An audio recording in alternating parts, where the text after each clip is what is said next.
enjoy the celebration of Canadian talent as a fan. I mean, seeing Bahamas play, Arkells, obviously I'm a huge fan, and I wasn't able to make it out to any of their touring stops this year, so that was amazing. And Sarah McLachlan, of course, she knocked it out of the park, both in her performance and hosting, so kudos to her.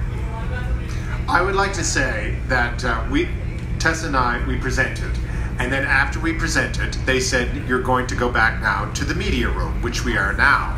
And then someone came up to me and said, actually, you're going to go back to your seats, and then you're going to go to the media room. And I said, why? And they said, because the Arkells are playing. And I said, okay. And then I looked at Tessa, and I said, so are we going to the media room? She said, we're not missing the Arkells. So she's obviously a very devoted fan, and I was really glad that I got to catch them with Tessa. Yeah, he told me he was happy I made him do that. Yeah. Ahead, right here. Hi, Tessa. This is for you. You just have a Barbie now named after you. How cool is that? What does that feel like? It's totally surreal. I mean, I realize that I'm so privileged to be living every little girl's dream, and 5-year-old Tessa is totally freaking out.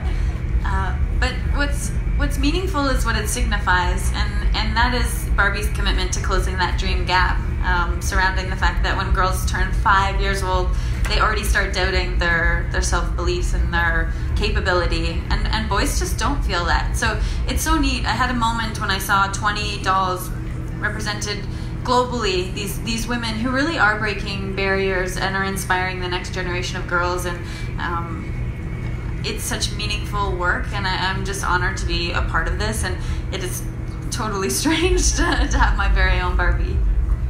Do you own one yet? I do, yes. I own the only one that exists. Yeah. I have a quick question. When I was 5, I liked Barbies too, I'm just saying. Rick, I was going to say I was going to have a question for you. Yes. I know you were bestowed the Governor General's Award. I'm over here. Oh, yes, sorry. Here. Oh, sorry. Hi. I'm not wearing these. Yeah. Yes.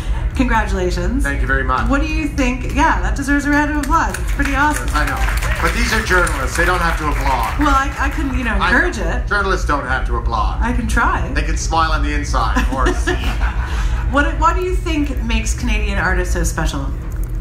You know what?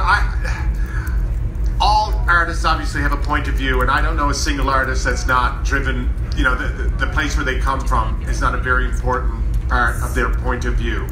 But being at an event like this, celebrating Canadian music, and I was talking with Tess about this earlier, if you're fortunate enough to travel around the world,